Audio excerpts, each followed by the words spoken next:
name's Alan Cumming. One of you must go and we'll see you later.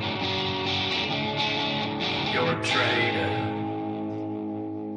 Well, good evening and welcome to Tally the Votes Traitors Edition. Alongside me at the round table is my faithful, my friend, my ride or die until the end. Hi, Christy. Hi. She's back. She's recovered and she's back from the pits of migraine hell. We're happy to have you back. They let me out. Yeah, sinuses, this whole thing. But I was like all the way through here. I was like, really? Where else could my head hurt? Anyway, it's not good. I'm back. We're glad that you're back. Yeah. And across from Christy is another faithful, salt of the earth, grounded, guided, tried and true. It's our legal Fergus, Brian. I'm glad to be back. I had to carry a couple of bodies out of the castle this week, so look forward to talking about it. I'm not sure one of them has quit screaming yet, so he's still in there squealing. All right, and the last name that I have to write down on my chalkboard of introductions is a real diva, an icon. He may not have the wardrobe of a housewife, but baby, he still dresses like a bitch. It's David. It was Lisa Rinna. Lisa Rinna did it. Oh, wow. Okay, so we have the Banquet of the Ages, a pot that grows by $17,800, and Jam is toast. And in the end, a traitor falls, sending a housewife to the hills. But we have got to start where the start is, and that is at this banquet. I'm going to start with you, Christy. Since you weren't here last week, give us your first takes. Well, I mean, everyone is in their weird, wacky outfits. Some were cool, some were okay. I don't know. And what let's Rob say was everything wearing. was Rob's, interesting. Rob's weird tank top thing with the corset back. Is that what it was? I couldn't tell. Yeah, it was really weird because it was like I don't know what it was. I don't know what you'd call it, but it had a corset back. Yeah, a lot of weird and wacky things. And honestly, when Lisa came in, I don't really think that brooch went with that outfit. I'm gonna say it. It did not go. It was not a match. And so they come in and they're all like super suspicious, super like paranoid that something's going to happen, right? Like Alan is not having a party for nothing, right? Yeah. And so yeah, they're all fixated. And I don't know. Lisa was just weird.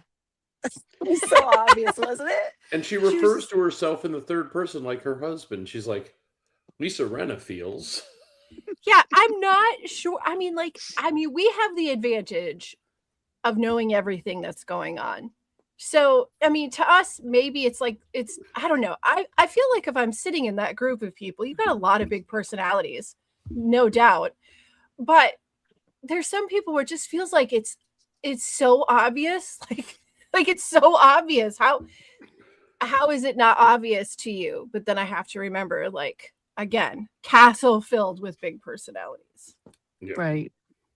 So last week you guys talked again about the salmon at breakfast, right? But here they have this banquet and they're getting salmon every morning for breakfast with whatever cold toast or whatever else they're getting. But then they have a banquet turkey. What is that about? Yeah, budget. I mean, have you seen what Alan's been wearing? Like the gem feathers? cost alone. The bling. All of the gems. The show's budget just is a bling line. Well, it's funny because turkeys are from the New World, and the idea that all of these Americans are in Scotland getting fed turkey just kind of made me giggle. Get a little giggle out of it. I gotta say though, some of the outfits I want to put some praise out there. Like, I know that the internet has been giving Colton some grief for his outfit.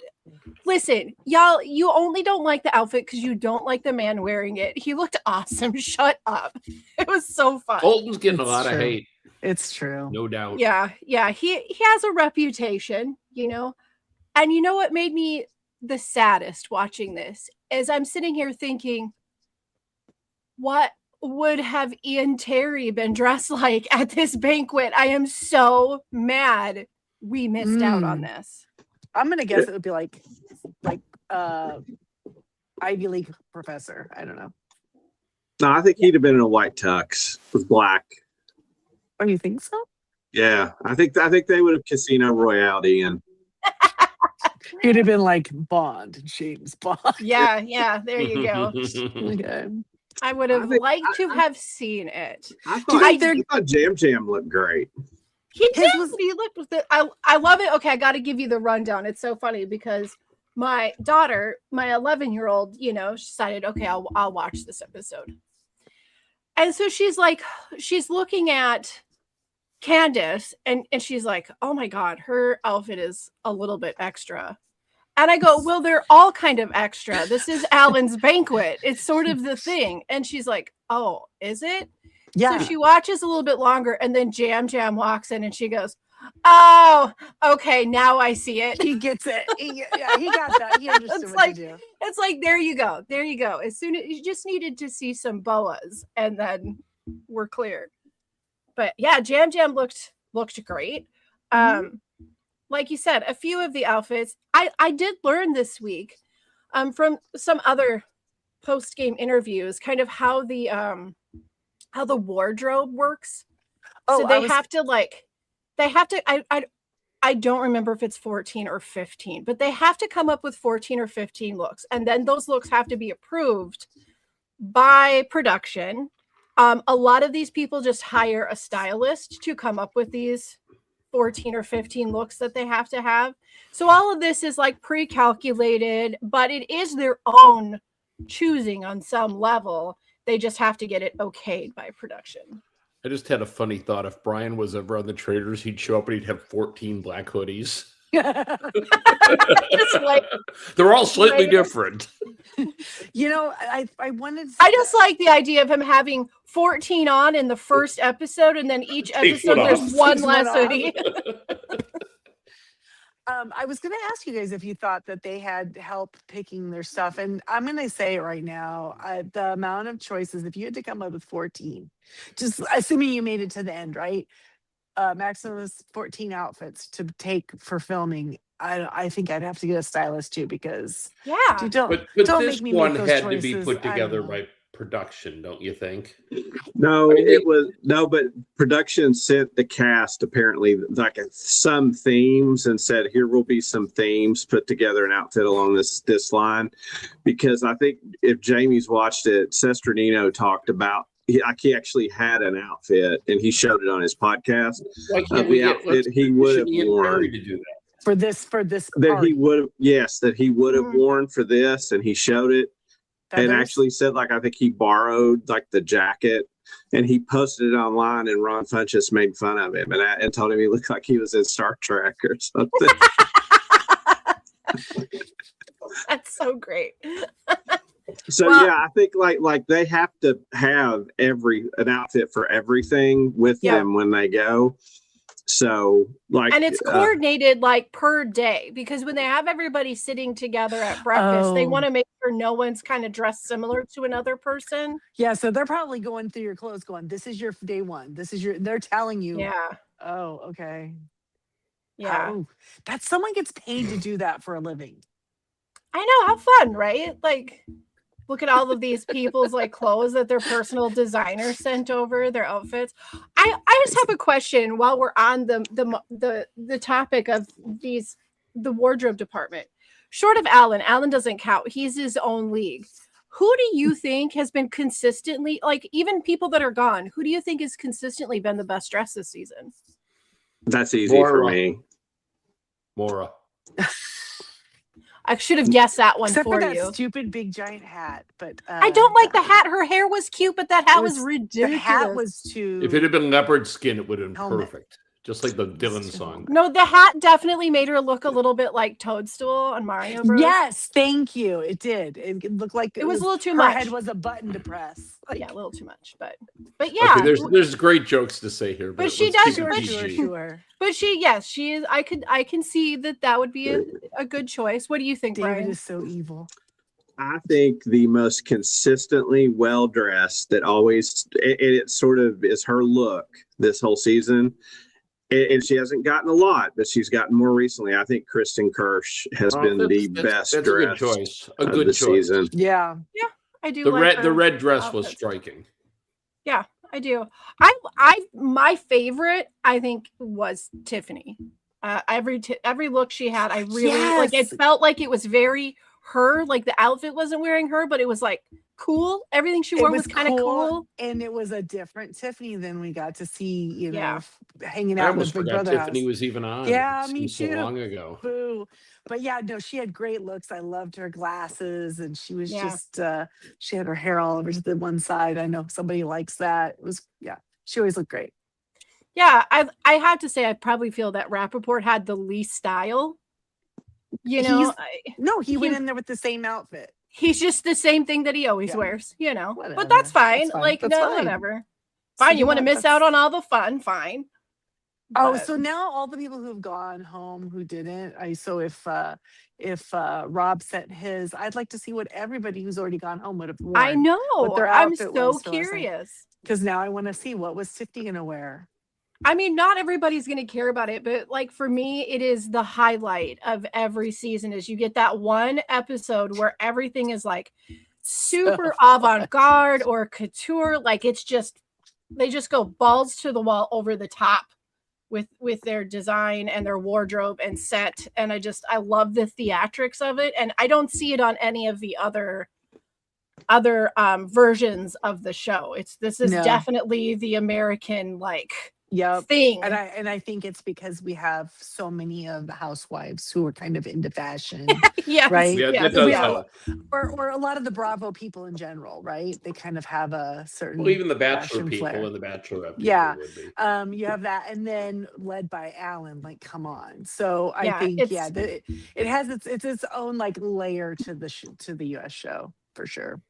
Yeah, and they do. I mean, as they tell them, like what we kind of want you, like the idea we want you to have when you pick out your designs that you're going, your 15 whatever, is like you need to think about like Alan. You know, like can I try to match that level of energy? Well, Johnny Weir, he's doing a pretty good job too. I'm not saying that I love all of his looks, but he's always like, you can tell he's putting in a lot of effort. Like he's trying to he's trying to. I mean, but I think I feel like he's imitating Alan a little bit. But he has. You got to look at. You can't be as flamboyant as Alan on this show because. But look at what his career is like. His career really does have a lot of costume involved. That's right, but I just think when Alan's on, going flamboyant is going to fail. You're never going to amount flamboyant to. Listen, Johnny Weir is but an apprentice, but a Padawan to the Alan Cumming of it all. And the funny part is, Johnny in any other room would probably be. Yeah. But it's the accent, guys. I'm just going to tell you, it's like Alan Cumming of everything is its own thing, but like the accent on top of it separates the drama. Like it's half of the drama in this situation. And his cheeky smiles. Come on, Alan is all that.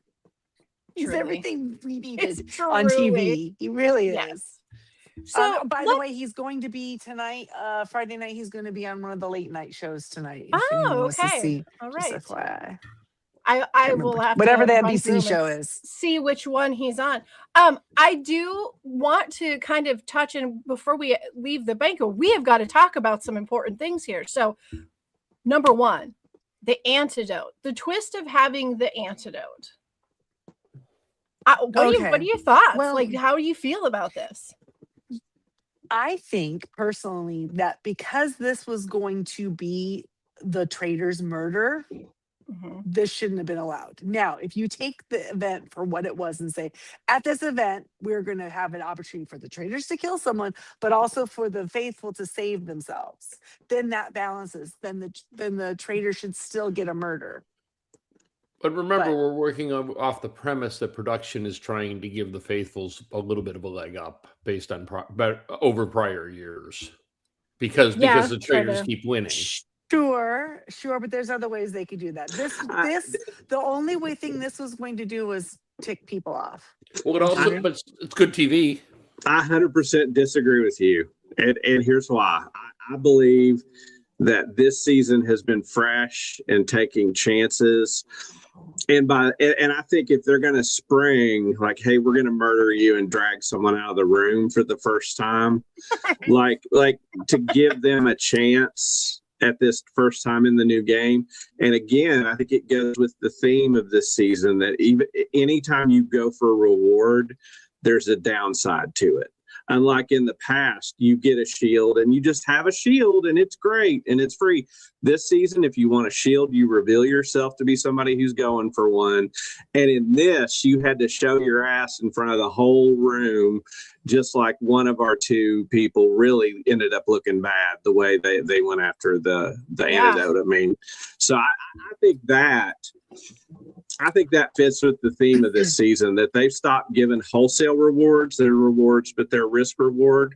And it also complicates it for the traitors as well as the faithful. I would say spitting some truth. Brother. I would say and agree with most of that. If you have if you want to shake it up, if you want to give a little bit more options and freedom to switch your game around, like all of the benefits that it gives to the faithfuls, I can see where maybe some people could have an issue with then Lisa maybe should have known ahead of time that they would have an opportunity to save themselves. Because we've got Rob that was really pushing for it at the end at the round table, but like this really sealed Lisa's fate. And the funny thing is like she was revealed as a traitor for doing the thing she didn't even do. Right. Like it was the right victim. You know, the victim reason. was, but the victim knew, but it was the wrong thing. Did you think it was fair that if he had just been murdered and they're dragging him away, that he's allowed to speak? Absolutely. That's what happens when you're dragging him out. Absolutely. Then he's not dead. Then he's not murdered. I look at it like this. He's cursed. It's a fine line. He is cursed. I didn't like that part. I didn't like. I think it's a fine line because yelling. I think it's a fine. It was an amazing moment for television. A fairness for the game. It's iffy. Not fair for the game.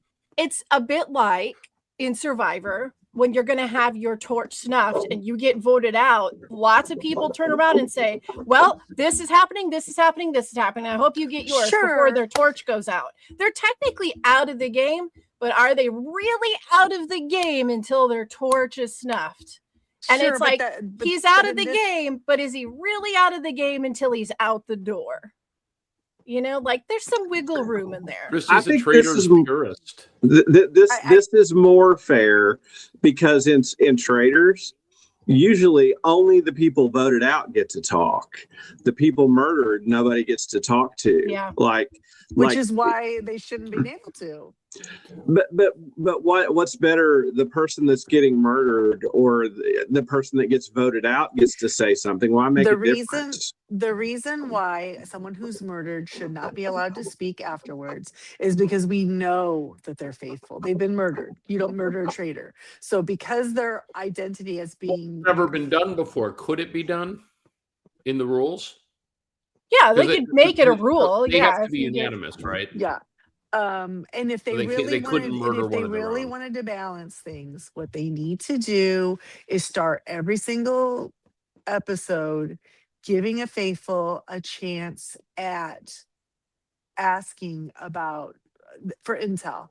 So like if you're the person who had the most rocks, then maybe you get a chance at picking a little bit of intel on another player of your choice. Just getting an because ounce of now something. It might not even be that. It might not even be that. Like it's just a little something that make you go like, okay, and then you can choose whether to share that with others or not, because it will make the traitors fight really hard to be that person to get the intel so they can block it too. I think that's fascinating, and I love everything about it. And it would be great in a game that wasn't the Traitors, because this is about making glorious TV. In the last in the last two episodes, I know you were ill last week, but you know, the last 2 episodes, man, this is a back-to-back run that's among the best in this show and maybe the best. In a season that started pretty choppy. Yeah. Well, yeah, no, we were all not very happy about it at the beginning. I guess at the Brian end of the day, that it really lends itself to the title of the game. This is a game about traitors. It's about deception and murder and banishment. And I mean, there's nothing in this game that is very, I don't know that dignified's the right word, but it really is just about doing nasty at somebody, you know, like it's kind of a snotty idea, but you make good points about like where the rules stand. This is something that they've never done before. I can see going forward, because there has been a lot of conversation about it. On one hand, it made for an amazing moment of television. And honestly, he's yelling at Lisa, but if it had been anybody else, if it wasn't Jam Jam, if it was anybody else, would they have been going, I know who it is. I know who it is. But he probably not. Know who it was, if they weren't a gamer, they probably wouldn't. Right. And I think it was a unique thing being that it was Jam Jam, you know? So, okay. So now with Lisa being gone, and they know that clearly Jam Jam was right about her, but even though he wasn't, we know Jam Jam didn't know because but he knew she was the person he interacted with the most. And if anyone killed him, it had to be her. Yeah. Well, because he had the reason wrong. She kissed him. She kissed him, Christy. But she kissed him. Did anyone go back and rewind it? Did she? They did. They didn't show it. They didn't show it on purpose. But I'm saying that she's the one he interacted with the most, and that's how he knew.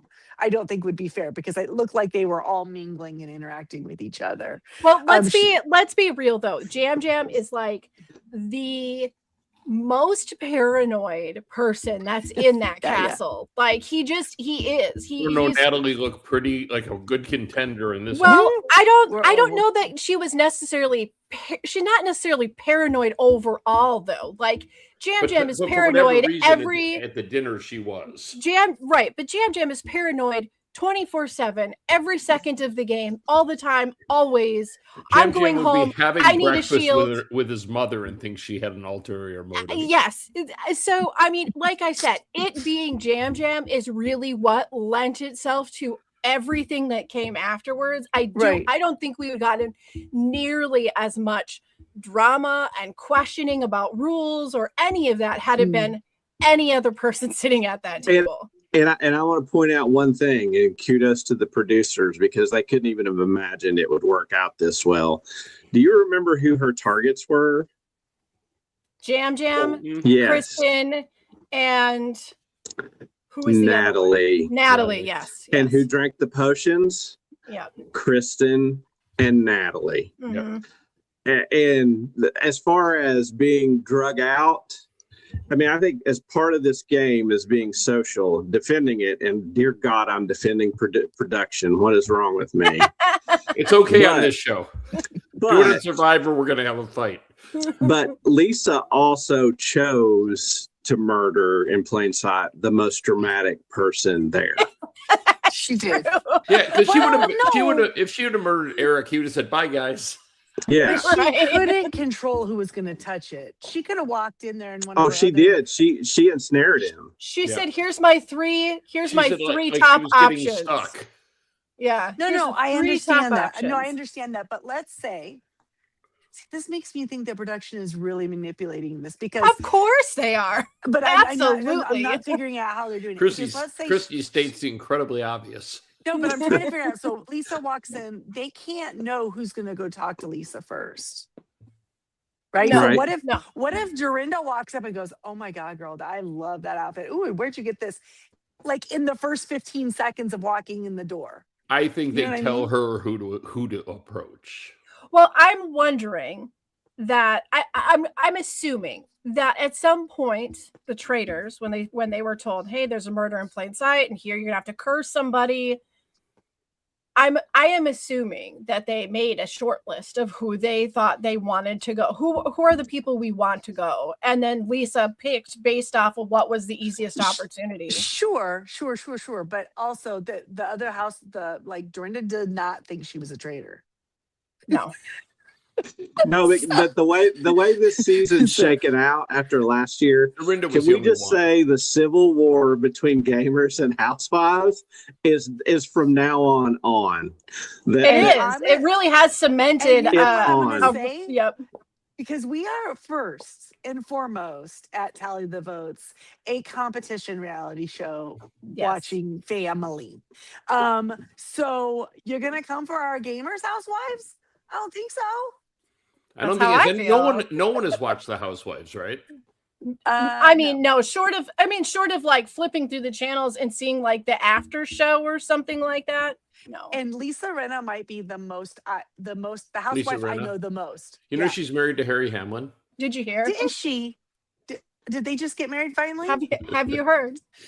No, but I've known about her forever. So she was kind of the only one that I might know of that was on. If someone said name a housewife of any of the, you're gonna know. Well, she's in all of those flipping.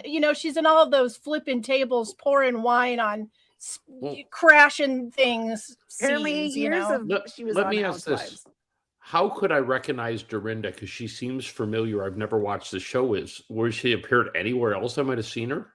Last year's Traitors. Dorinda. Oh, that's why. She was first out. She wasn't there for long. See, like Tiffany this year, I forgot that they were around the show. Yeah, and you know what? Last year she was kind of spot on, and she was kind of already sniffing people out. And she was the first. Wasn't one Ian out. Terry supposed to be on this year? Yeah, right? Sure was. So the fact that her binder is so broken this year. Yeah, sorry, she's not having a great season. Well, and there's this very strong. Win. I kind of like it because, like, at the very beginning, with the idea of having like the secret traitor and all that, and you're watching these gamers go, it led to the idea of like, oh my god, is another gamer like slaughtering their fellow gamers? This is so weird that it's all the gamers going. Hey, news alert, guys! We kind of have a low key gamer in a different skin. And we do. And we definitely do. So I like that it's changing it up for future seasons of Traitors where it's like, okay, I don't like all the gamers being gone because those are the people we know. However, for the future of Traitors as a whole, US Traitors, you're going to have housewives come on. Now they've got a blueprint of how to also be gamers.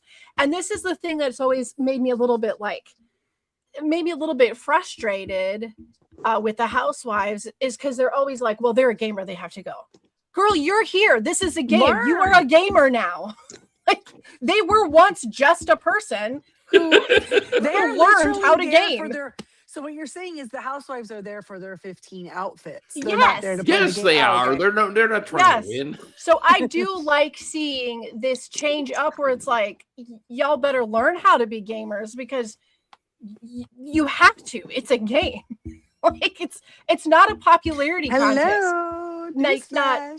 Not strictly a popularity contest. Yeah, I am a little follower. Sorry. She is. Christy always did her homework and always finished her peas at dinner. Yep. Yeah. Well, Christy, I will give some criticism about this episode, and that is if you want to feel like the hand of production was in this episode, I think I know making a challenge where you run a uphill carrying rocks in a backpack that clearly favor people like Rob R. I mean, I think everybody at the top were men except for Natalie, who we've seen compete favorably against men on Survivor. But she barely made it. She was like second to last, wasn't she? She was like fifth. I think maybe she was fifth. But like, I thought that competition was really unfair. And I'm gonna pile on top of that, Brian, because when we're talking like you're gonna add your rocks to the pile. I'm adding my rocks to this pile. When we get to the second part, when we get to the second part of this competition, And now Rob's got the most rocks, so he gets to be the one who has to, look at everyone's poker face in order to get these 2 daggers. We, the viewers, never got to see each individual person's slate. Correct. I think they were all daggers. I think every person standing there had a dagger on their slate. But and so no matter what he chose, he was going to get the dagger. Then that means the other 5 people know that because they would have, when he says, hey, nobody tell anybody who has the dagger, all those people knew it was Rob. Yeah. So but I mean, like, when he talking about, I had the dagger. No, I had the dagger. I mean, like, they're when all pointing at each other. No, I did. He got the dagger because he guessed that Natalie was the one lying. And she had a dagger because she looked really sus. Because they all had to go, no, I don't. I understand that. So you're saying they all lied, but he just picked her? Why didn't one of them look at him and go, yeah, I fucking have the dagger? Right? There you know, now do you believe me or don't you? Right? There's no reason to lie. The same thing. Yeah. Yeah. That's a good point. I sort of believe that they all had the dagger on their boards. They wanted Rob to be able to have this power. They all agreed to have this pact together. We're not going to tell anybody who had it. That's fine. That's its own game strategy. But the fact that we did not see those slates leads me to believe that they all had the dagger on it. Well, I think the unfairness that could play out in the game is if that pact holds firm. We're getting to a point in the game that 6 votes plus the dagger vote, you're almost home. Yep.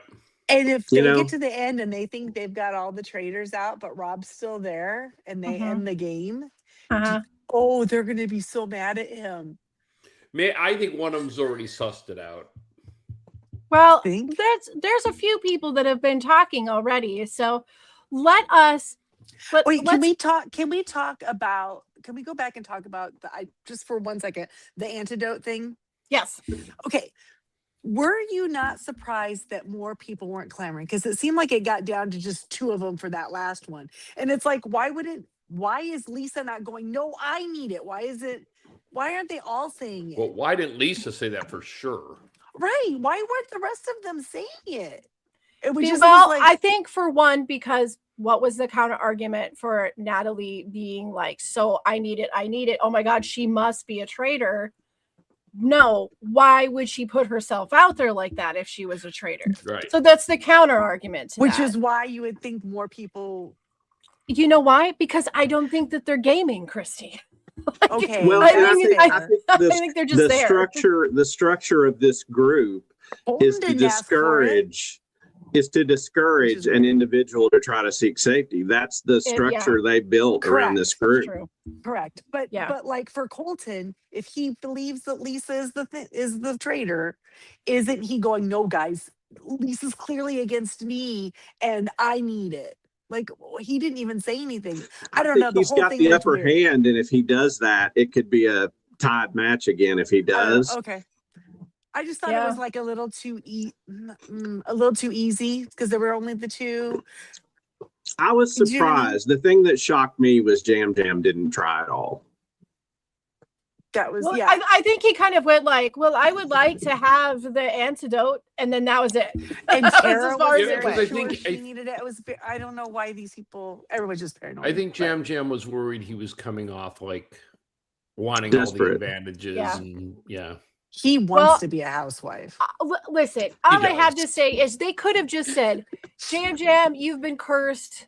You're out of here. You didn't drink the antidote. But no, they went in with masked men and they grabbed him, which was very, awesome. Very thematic of America right now, and hauled him out the door, kicking and screaming on his way with not out. even a warrant or anything? God. Nothing. No due process. He's out of here. Execution. But I love Lisa the whole time, and Lisa's like, what? No, not me. Not me. Not me. Like, Lisa has a tell, y'all, and you know what it is? It's a pretty common tell. People who speak in, and they say things like, don't. And then suddenly they say, or they say don't or didn't, and suddenly they say, I did not. She always does that. Like when someone asks her point blank, she breaks her words down. And I'm like, how is she not the most obvious person? She gets very posh, right? She gets like very. I did not. I did not. Also, how many air kisses are you giving out, girl? Like, come on. They lose their potency if you're giving one to everybody. One must pity Harry Hamlin. Well, you know, he's an old man. Listen, maybe her lips are insured and she can't wear them out. You know, they are an essential part of her overall aesthetic. So, gotta air kiss everybody. So yeah, I agree with that. I think Jamie said that. Okay, so your theory is that production was messing with the daggers. Okay, we'll go back there again. Yep. That makes me a little sad because I really want to believe that Rob was good, because that was like, if that's the case, that was an amazing show. Like, take that boy to a carnival. He needs a sideshow stat. Listen, he's got. Here's the thing. Listen, here's the thing. A show like Survivor, whether we are going to agree with certain things production does or does not, always makes a real big show about how, oh, blah, blah, blah, like we have integrity. And sometimes they don't, but they really try to sell that they are, there's integrity, that there's a plot course for this, but it's all about the experience and about the people and it's organic situations. We know that Big Brother does not have that. Right? Big Brother is a little bit more manipulated. The Traitors, there is nothing in Traitors about integrity of game. It's just not. It's for entertainment. It is all it is. It is a drama. Like, yes, right. But this is very game that we get to watch them play. Right. I think the way to think about it is they don't rig the result; they rig the game. Yes. And so there's a way. There's a way that you can survive, but it's rigged against you. But the result's not guaranteed. That may be why they're filming it in Ireland. Or because Scotland. of those quiz show laws here that Scotland, you know what I'm saying? I'm sorry to all the Scots that are listening. I get the difference. Listen, can you just at least get the countries correct? Yeah, jeez. Oh my god. Well, don't we all agree that Jam Jam is the best exit that you could possibly, that for the first time? Well, everybody except our friend in Brooklyn. No, 100%. I thought it was a glorious exit. It led itself to way more conversation if he had just left. Yeah. But I don't think he was technically. I don't. It's all technicalities. They wanted the drama, but I just he wasn't murdered. It wasn't a murder in plain sight. It was, you've been cursed. Okay, that's fair. I'll give you that then. But I will say this, that of that party that they thought was because something's going to happen, there was a lot of chaos with the way Jam Jam left. You have all of that and him screaming, and not everyone could hear it because people were going, what did he say? What did he say? So there was a lot of hubbub at that moment, right? Some people at the other end probably didn't hear. And before the ladies going after each other for the antidote, there was a lot of, it gave a lot of smoke and mirrors for the Traitors to play around in. If Lisa wasn't such a flagrant traitor. I just think like you want to do something like that, man. Take out Eric. What's Eric going to say on the way out? Nothing. Right. Yeah. I mean, that's just it. I feel like pinning the target that they did was definitely going to lend itself to a little bit more drama.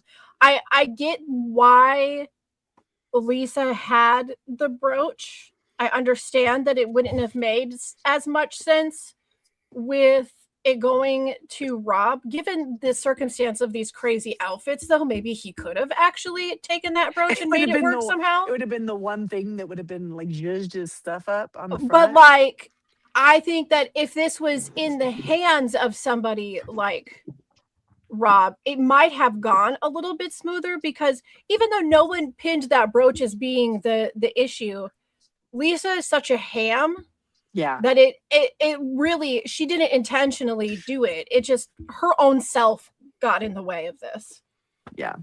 So So because Rob wouldn't be air kissing anybody. Let's just say. Yeah, someone know. would come and touch you and be like, "Oh, this thing, yeah, I don't know." They just get lip. I don't know. They just put it on me. Yeah, I just, Shoves egg into mouth. Yeah, the whole Eats entire whole thing. Jeez, Louise. All right. Well, everybody takes a moment to eat their own damn egg.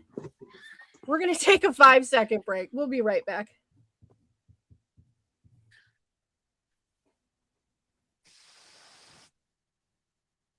All right, guys. We're back. Swallow your egg. Take a drink. I don't need anybody choking when they're on the job. Candace did say that there was a snake in the tour, did she not? And the way he ate that egg whole was like a snake. Also, he literally has a tattoo of a snake going across his whole body. I'm just saying that we can't not see because he only wears overalls. I heard a rumor Christy had a tattoo of a snake but doesn't like snakes. I said that was a ring. A ring. A ring. Don't touch it. Don't touch it. You'll be cursed. This is how this happens. See? They take something you said and they twist it around. Twist it around and use it against you. I did not say murdered. Yeah, I don't know. I'm just at the end of all of this. I think that anybody who takes there has to be some level of rules and law within the game, but anyone who takes all of the rules to, I don't know. I just feel like it's such a non-serious game that to take the rules seriously is almost as over the top as some of these outfits. I think our friend Scott is calling for them to take the English language seriously. Cursed to death. That's a stupid hill of semantics to die upon. I guarantee they're going to amend the rules for future seasons. Well, Christy, you found a supporter for your position, so you're verified now that your side of the round table has got a good defense on themselves. I mean, I do like the rules. Here's the thing. If you're going to play a game, no matter what that game is, you got to know what the rules are. Okay, so let me ask you a question. I need to know. If you're playing Uno, when you play Uno and you get a reverse card, or no, what? How about this? You get a draw 4 card. Yeah. Do you have to draw 4 until you get the color named? Or do you have to just draw 4 and move on to the next? It's just draw 4.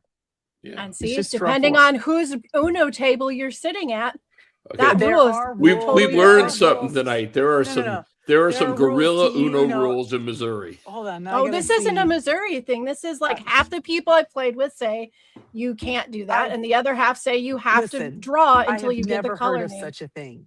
Yep. That's how people end up with like 20 cards. Heresy. Because a draw 4 does not change the color. The wild draw 4 does. Yes, a wild draw 4. That's not what you said. Well, that's what I mean. The wild draw 4. I feel like this could be our viral video, guys. Right here. This is it. So what I am saying is, again, another example. Is it duck, duck, gray duck, or duck, duck, goose? But if you have a draw 4 wild and that person plays it and it's on you and they say yellow, it's duck, goose. There is nothing else. Half of the country will argue with you. Half the country. Gray duck. You know what? It's a very northern thing, and not me. Gray duck is a very northern thing. Like much further north than Chicago, apparently. Yes, more northern than Chicago. It's a great way north. Maybe those states that line up against Canada. What I'm saying is, all of these known games have variations of the rules depending on who's sitting at the table. That is okay. Well, if you've ever played Monopoly, you know that. But that's the thing. When you're playing games with other people, everyone that's there should know what the rules they're playing with. If you're playing Uno and then you don't know that rule, and then like somewhere down the line, all of a sudden, and then they have this argument in the middle of the game, and Jam runs through the room yelling, "She kissed me! She kissed me!" No, Jamie. In some rooms, it's been alleged. Rooms in North Carolina, it's been alleged that some game owners actually create the rules as the game progresses to their own advantage. Well, making no accusations about unscrupulous behavior at the Fireball Island. Listen, table. You know what? It has been noted. Losing a game is not the worst thing that can happen to you. Cheating to win the game, that's the worst thing. Depends on the game. No. But don't you think the rules of the game are Integrity, come to Scotland and get ready to have fun and see what happens? Don't you think that's the rules of the game? This game. We need to make really great television. We need to outdo the fights that were between Carolyn and right that's now, it. We need to have higher. We need to have higher views than last season. They do not understand that Christy is very competitive. When she plays a game, she plays to win. That's why we changed the rules, Christy. There's room for party afterwards. Anyway. You know what, Christy? If that's the case, then I would watch very carefully the way Rob R plays this game, because to sort of move our conversation forward, since we just took a 15-minute derail into Rules Town. Listen, my head was in a rut. I could not get out of that. You have to pull my ADHD back in. We seriously digressed there. Sorry, everybody. You know what? That made Fabric Corner look like a footnote. So, Corner. Yeah, Christy's Fabric Corner, when you talked about the fabric and the dresses a few weeks ago. God, Jesus, I totally forgot. Okay, sorry. But if we look at the dagger, my special interest, and then the creation of the Dagger 6, the move Rob R made, starting with the beginning of the episode where Candace, I believe, tells him, "Hey, I'm not going to work with you. We're done." Yep. And you know what? That's a traitor right there. That's a traitor to the traitors. She's traitored on him by saying she's not going to work with him anymore. She is, but in a dumb move by her, because a real traitor would have said, "Okay, let's get past this," and then stabbed him in the back. Yeah. But she was, I think she was emotionally angry, both that Lisa was a housewife and that he turned on them, and let that affect him. And he went, and I thought the rest of this episode played a brilliant game. And if we want to talk about what's unfair, her throwing a random vote on him when that was bullshit. And that's fair. That's in the rules of the game. But it was a legit game move. I got to give it to her for that. It was a legit game move. But if you want to talk about sort of playing dirty, like she made a move so far outside of everything that happened in that room, people are going to pick up on that. Which to me is against the spirit of the rules, that traitors aren't supposed to reveal themselves or their partners. Correct. Well, so doesn't that reveal her as well? If she was revealing him as a traitor, then she must be too. That's why it was a stupid move. Yeah. Because it's not a move that she could make, that she did not insulate herself before she decided to trade on him. You know, you have to understand too that, much as David has talked about, when you're a faithful, the best way to play this game is have a pretty damn good idea who the traitors are, suss them out, and then work with them until the end, and then you become the traitor to them. Yep. Right? That's how you win the game as a faithful. The second you get a traitor out, another one's just going to come in, and they'll just keep replacing them on and on and on and on. The advantage is having the information no one else has. The game just gets harder and harder and harder. I kind of feel, I might find out I'm wrong. I have a thought that Colton might have a little idea that Rob could possibly be a traitor. Yeah, but he's not saying it. That's why I said I think he sussed it out. But when you have your fellow traitor who's upset, I get why she's emotionally upset. It wasn't talked about. You know, he didn't say anything to her ahead of time. Hey, we've got to get Lisa out. She's going to end up blowing the cover for both of us. I hate that this is a thing, but we've got to do it. There was no discussion. And I think that might have been the worst thing he could have done for himself in this situation, is like overlooked the housewife loyalty. You know, yes, I think, but the way this breaks down on the schedule, he votes for Lisa, and then they have the meeting where they say, no, he voted for Lisa the first time before this dinner. Yep. Okay, so they did not know, right? Then that happens. They didn't have a tour that night, so he didn't get to talk to them again, because they didn't meet in the tour again. No, they did, because they got the thing from the brooch. They were told by Alan. Before he voted for Lisa the first time. Was it? It might have been. They told it out of sequence, so I guess. They did tell it out of sequence. So, so here they go. They find out that they're going to do murder in plain sight. Then they go, they do their vote. And as soon as the vote's open, he says, and now we're going to have my party. Go get ready. So they know they're going to do that. Okay.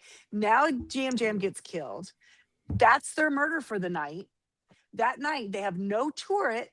They have the next day, he votes for Lisa again. She goes home. At no point has Rob been able to talk to them.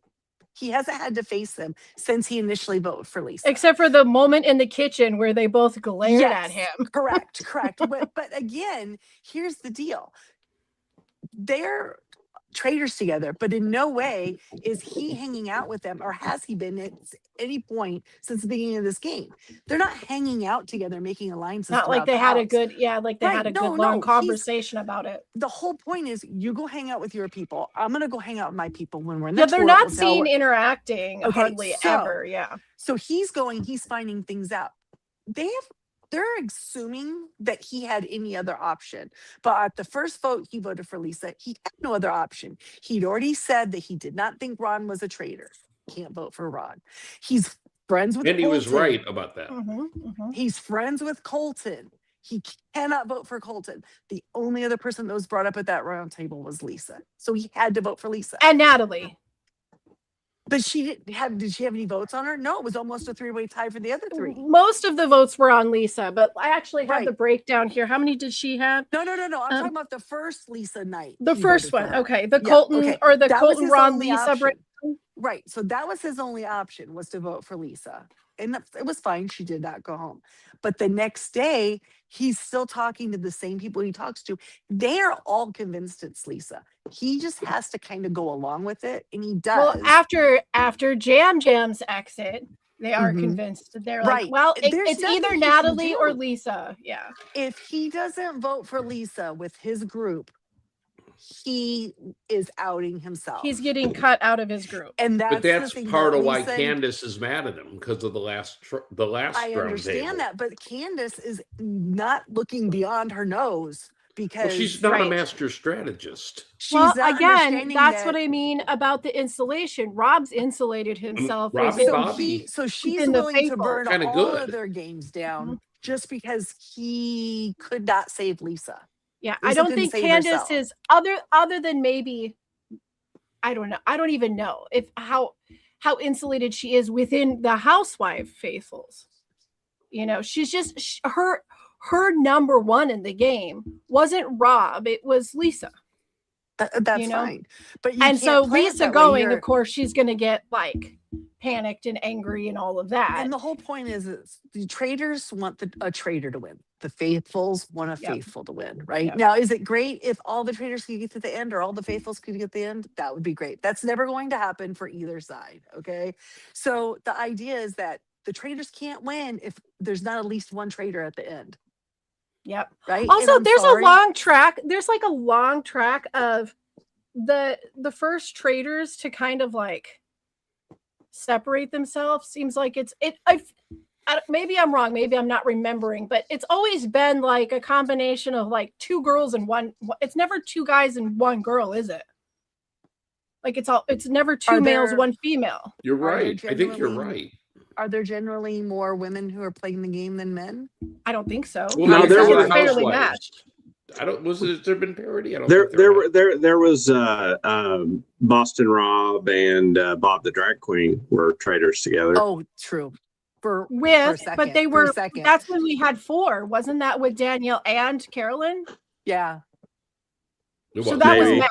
Yes. So we had 4 that time. But usually when we have 3, the count is usually 2 females, 1 male. Because Rob came in late, right? Bob was already a traitor, the 3 of them. And then it's almost like Rob came in and Bob was immediately out. It was. I think it's very interesting that like what would happen if it was switched around? Would it be a boys' club? Do you know what I mean? Is the first traitor that's going to get out's going to be a female? It's an interesting dynamic I would like to have changed next season. Well, that's what I'm afraid is going to happen after this Dagger 6 challenge, is you basically got 5 men and 1 woman who can pick another person up, and it can basically be the boys club to the end. Like if they stick together. So do you think it's gonna? I mean, like they're gonna have to recruit, and they will. So who are they going to? I mean, I feel like Rob would want to recruit Colton, but I don't think Candace is going to let that happen lying down. So Well, I've been interested about this. What everyone thinks about this. I think you killed Colton now. This is the time. Are they going to have to kill before they recruit, or do they not kill the night they recruit? I don't think they'll recruit. I think if they have to agree, I think they are so diametrically opposed. Both of them are going to be afraid to allow a third person in that can swing the vote against them. If they do that, I predict they will have a trick or a twist where somebody is randomly chosen. Then I think this is the year they would do that. If without production throwing the option in for recruitment, their best bet at the next turret is to murder Colton. He serves no purpose anymore. He outed Lisa. No one's ever going to believe he's a traitor, and so he's of no use. Get rid of him. I agree. Unless you recruit him. I agree, but I don't think Rob will. But if you recruit him and then he goes home and is shown as a traitor, then everyone's going to think Rob is too, right? Because they've been together so much since the beginning. I don't know. You know, you would think that, but that didn't happen with Danielle and Brittany. It's how do you play it? I don't know. Can Rob roll around on the ground and fake crocodile tears? Maybe he could get through it. It worked for Danielle. I think that was one of my very first rants. I think I lost my shit when that happened. Like, oh God, yeah. I mean, what does Rob's game is? He's on a lot more thin ice going forward at this point, which I mean, it's usually. But what do you happens think he's when on you're thin ice for everybody? No, I don't think it's going to be. I don't think he's going to be the main person right now. Like like next week's roundtable, I don't think it's going to be Rob centric. I don't think they're going to be going after Rob yet. Oh, I don't. But what happens the next week? I feel is going to be either Rob's going to the end or he's gone the week following. Because can he pull himself away from the spotlight that he's been in this entire week with everybody? Yeah, he did. And then how many people within his group? Another thing to think about is you have a group of 3 people that are supposed to be each other's ride or die, and someone turned on one of them. He's just created a loyal group of 6 keeping a secret that he has this power. Is anyone in that going to turn on him?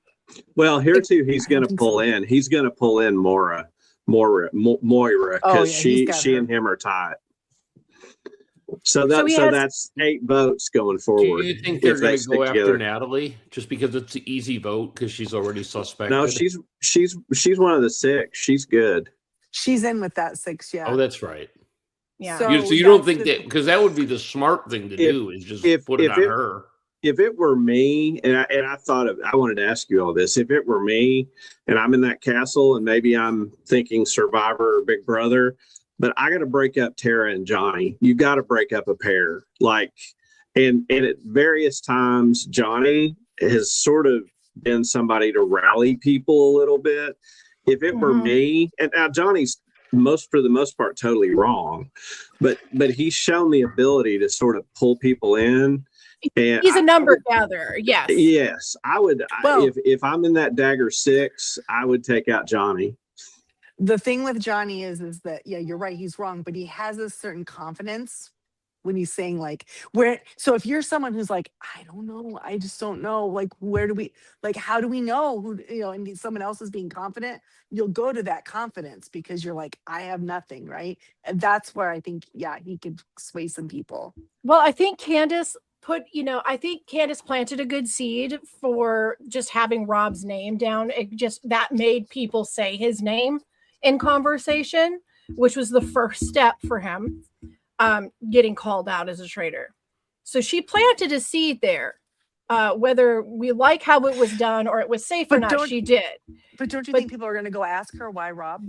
Yes, of course they will. It really depends on where she can go after this. But on the flip side, Rob has also planted a seed because this, I think, was one of the most important moments that I've ever seen in his game, as when he turned and he was like, what if the Traitors are all housewives this year?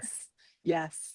That was fantastic. And I think that's going to get people reeling because the only people Lisa was always talking to were the other housewives. Yeah. If he can get her before she gets him. Do you know what I mean? Because if she goes home, if oh my God, I just blanked on her name. Candace goes home. She's revealed as a traitor. Nobody will think Rob is. And just on behalf of the Candyman here, we're going to mention the conga line. Yes, Candace has definitely put herself in a few situations that have made her look sketch. And if anyone's really paying attention to the game, I feel as if maybe Rob, if he was a faithful, he probably would have already marked Candace as a traitor. Let's be clear though, a conga line is always sus unless you're like in the Miami Sound Machine. Literally. It's like, what is this? The 1950s, like tiki bar? What is this? Seriously, I mean, it was my mom, our parents' generation that was doing a conga line. Like, what? These people are too young for that. Well, that was ridiculous. Like, what next, Candace? The hokey pokey? Come on. On roller skates. The best she could do. Bizarre.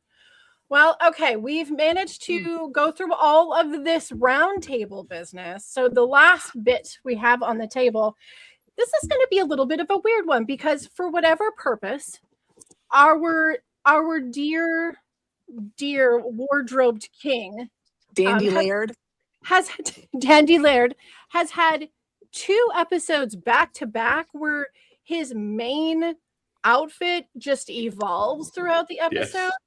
And here's the thing. So we actually technically have 4 different outfits or wardrobe segments for him. I know for a fact that the Banquet of Beads outfit that he wore to the banquet is obviously going to be a given. It's a shield for all of us, right? Like that's the shield. Like there's no way that's the winner. Yeah. No, that's not the winner. You know why? For me, just the feeling of all of those things glued to my face, I just couldn't. You're like, oh, it's itchy. Like the outfit might be the outfit. I couldn't get beyond that. Like, why does he have things?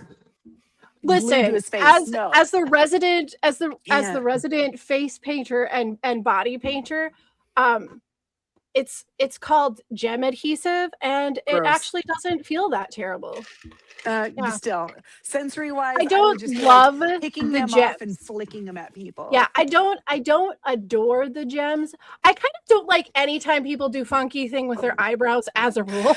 Thank you. Like, I just don't mess with your eyebrows. It weirds me out.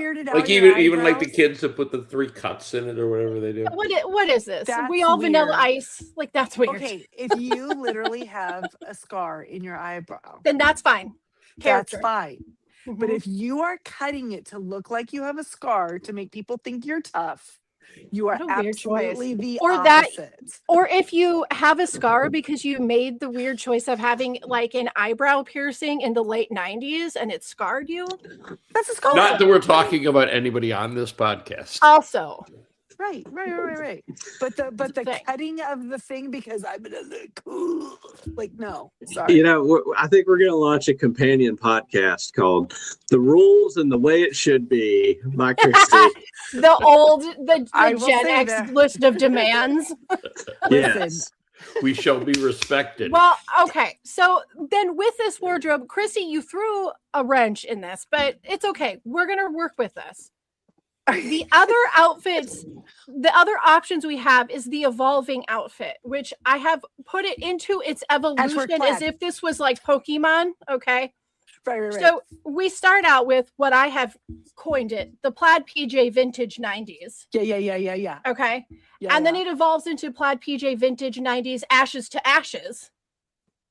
And then from there, it goes. What was the ashes part? What was the ashes to ashes is the David Bowie video where he's like the doll, the mime. But what little hat? No. But what is that? Was it the hat that he had on? Yeah, the weird little button hat. Okay. And then it goes from that to the end where it's plaid PJ vintage 90s with tie. I'm telling you that the outfit that he is wearing, my little brother, in the year of 1992, I have a Christmas photo. I have a Christmas photo of this young young man in his Christmas plaid pajamas that are a dead ringer for this suit. Same colors, in the same, like each color's in the right segment. Yeah. So because me, they're probably see truly it. Scottish plaids that. Yeah, I cannot see past those PJs when I look at this outfit. So none of these are contenders for me. Oh, I see. That's why you. My view is already skewed. Jamie's But murdering That's all fine. of the That's all of fine. the outfits. Jamie, when we go to this party, I'll wear the weird plaid pajamas and you wear the things on your face. Girl, yeah, we got it. Okay? All right. But not We the know our eyebrows, limits. because We know- as we've stated. We know our limits. I I won't be feel able like to I look at you should with be them on able to your mess face. with the eyebrows as a payback for not having hair. Don't touch I- the eyebrows. I am a big fan of plaid. So I like do when like he a wears- plaid. I love a I plaid, but I like- do not like a What about a primary Glen color. plaid? But and the yellow plaid part, the part that was yellow was The Hufflepuff part. It was so Gwen Stefani. It was like a yellow plaid. Like, didn't she have? See, a I just saw yellow like plaid I just in saw the 90s? like I'm the pretty sure. houses. I just saw the Hogwarts houses. Oh, okay. See, this is why doesn't I matter. can't objectively like go, oh, I like or don't like, because I'm just like, I need to rip apart everything about this. You know what? outfit. Sometimes that's how we feel about things, and we don't understand it. We try to understand why we don't like something or do like something. We don't know. Sometimes it's just, I would be like taking that outfit, hauling it down the steps, tossing it over to Fergus, and be like, fertilize it, bitch. That's what I would do. Didn't there? Oh Jesus! Sorry. Didn't the one Interesting. have red Braddock 99 feathers says on that it, though? Google AI says there was a conga line in season 12 episode of Housewives of Beverly Hills. Sorry, I missed it. But Oh, that was speaking not of New York, we Candace, got a but- comment. We got Hey, Rose says she'll wear Ro! the eyebrow jewels at least once. All right. She- Okay. She would. She would. That Ro will doesn't mean take she one for the. has. She'll take one for the bling team. So the one when he had the feathers on the like feathered shoulders, the red Mhm, feathers, I liked that. I thought that was a Okay. fun addition. I mean, the one Sorry. I would shield obviously is the ashes one. I just thought that was an awesome look, and And he had and like the like stilted boots, you know, Yeah, standing you could out there throw on the the other- road. you could throw the other two away. My second favorite was probably the tie, and the one I'd get rid of is just the PJs in the early part of the day. But the ashes to ashes. I mean, come on. See, but that's how you have to do it, right? It has to get better each time. Otherwise, what do you It do? has to. Yeah. Why are we Why are we de-evolving? Right. We don't do We don't that. want to do that. All right. So, David, where are you at? Where's your vote landed, buddy? I don't even remember the plaid we're talking about, so I'm gonna abstain. This is where from David, voting. if David knew what was good for him, this is where he would turn and be like, I don't know, and then like appear with that hat and just put it on his head. If the world were always so simple. Yes, it is that simple, David. You're just just missing don't- your opportunity. I don't have a hat. I expect better of you before the end of this season. This is the longest message we've ever gotten from Scott, and it's about face gems. They're called face gems. They're really good accessory and actually part of a pretty good game so far. So let's respect them enough to call them by their proper name when you're fishing for likes. Okay. Golf claps for Scott. Excellent. Excellent. We have 12 players left. 2 of them are traitors. So I was thinking that, gosh, at this point, they're just getting massacred, the faithfuls. But they still have quite a lot of them. Mm-hmm. There's a lot They of do. killing still to be done. How are There our is. winner picks doing? I don't even remember who my winner picks were because everyone I liked went home, bro. Yeah, yours. That is Jamie true. clearly That lost is her true. winner's pick. I mean, That I is guess I'm true. kind of rooting for Rob at this point. So I mean, okay, so this is what I'm thinking. We have to put this to memory for next season or any other season. Well, I wrote down We- mine, but I didn't write down The anyone first else's. episode, those first 3, that first week, you were feeling pretty down on the people. girl, who'd gone home. I was feeling straight up triggered. You were like, how am I even gonna get through the rest of the season? It's Mhm. gonna suck now. I don't even want to watch it. I don't even like these people. Right. And now you give it a couple. Now it's like this shining star came forward. And you're on the Rob train, right? I mean, here's the deal. Robbie I've thought Bobby. about this. I've thought One about of this us- a lot. One of us, it wasn't me, but one of us said, this might be the first time I'm not rooting for the Traitors. We know that what you, this Brian? is. We know what this No, is at the about. beginning Yeah, of it the was season, it was right? definitely These are the me. dumbest It was traitors definitely ever. me. It's But very good. I want to Christy, lay we this get out. what this is about. I want to lay this out, Christy. Here's the thing. I have thought about this. Okay, look, he's a cutie patootie. That's a given. That's why he doesn't wear sleeves. He can do that. He surprises me because he's not what I thought he was going to be. But you know I what like a is funny surprise. is that on Traitors, I really do like him. And if he was on Survivor, I would probably learn to like him. I would hate him on Big Brother. Because he doesn't say anything? No, because he's the guy that's going to find the young, like, cute girl, and it's going to be all showmance, and I don't want them to win. Because Rob wouldn't be in some weird showmance. You know, like if he's in a showmance, I don't know. The showmance thing always removes me from the joy of a competition. I've not seen his Love Island, so I don't know how he was. If he's I don't want to watch that. Yeah. Is he only ruled by one thing, or is he going to be like, yeah, chill? I'm trying to play a game. Like calm down, you know. Yeah, that's true. He does do a lot of handling of the snakes. So. What did his shirt say? He's a desert cowboy, something like that. But he's from the South. Something like that. But I was really like, you know, what would be cooler is if that said vote for Pedro. Just saying. Yeah, you're almost there. You've almost got it, buddy. Yeah, I think Candace needs to. I think Candace needs to swallow that down. She needs to figure it out. She can do it. If she just, she got to take a minute to breathe. It's okay to be mad at him.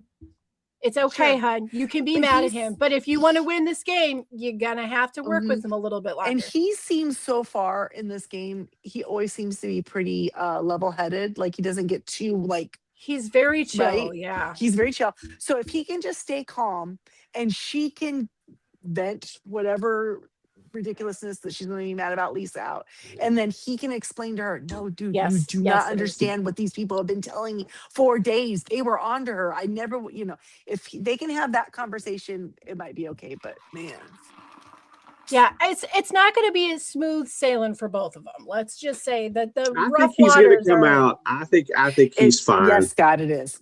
You think he's fine? I think so too. I think he's in good position. You said there's 12 people left. Yeah. So with the dagger, there are 13 available votes. If those 6 stay together and use his dagger, it's 7-6, and they can wipe him out. But I like what he said about saving it. You know, they've got a nice.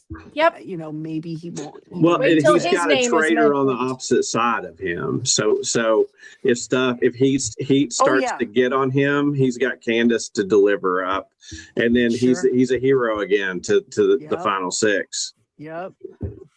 That is the truth. And she doesn't. Well, she must realize he has the 6, so she's in a really bad spot. What will be interesting is the conversation they have where she says, "Tell me who has the dagger." Yeah. You know, and when he says, "Well, I made a promise, I can't." Why doesn't he just lie to her? Then it's war. Well, that's the question. But if he says like, "Hey, I'm not," because let's be honest, he's playing as a faithful, and that's why he's being so successful. Yep. Exactly. He said that. He said that early on. Like, I have to play this like a faithful. So do you think that if they got to the tour, because, right, they just voted out Lisa, so now they'll go to the tour to kill someone now, right? Or is that where we're at? Where did we stop? Yep. Where did we? Okay. So if they get there. Or they'll have a chance to recruit. Okay. So if they get up there and I don't think they do both in the same night, but maybe I'm incorrect. Brian no, they cannot do both in one night, right? Okay, because it'd be like, it would be too advantageous to to lose a faithful and gain another number for themselves. Well, and you have to, there's the whole, the recruit episode is always its own episode, because this is where you see like how loyal are the traitors still to each other. Can they recruit somebody they both agree on? And in some seasons, it's been a no big deal. They just recruit somebody else. But like we saw last year, that was a big deal because Daniel's like, oh, Brittany. And Carolyn's like, are you crazy? So it depends on where that goes. I know what I was going to say. Do you think he would tell her he has the dagger? If there's somebody else in his group of 6, if he could say like, well, Natalie has it to her. I agree with David. He should lie. I think he should lie. Yeah. Not say it's him. Yeah, I agree. So this is where that's why I just said on Natalie. Well, I mean, for 2 reasons, and one of them is a very Boston Rob reason. He should lie because then if it gets back to him that word has circulated that the person he told her had the dagger, then he can confront her and say, okay, you want me to trust you? I did, and you lied. Yes. Yep. So he definitely has a few. If I could trust you after options. Lisa, and I cannot. Yeah.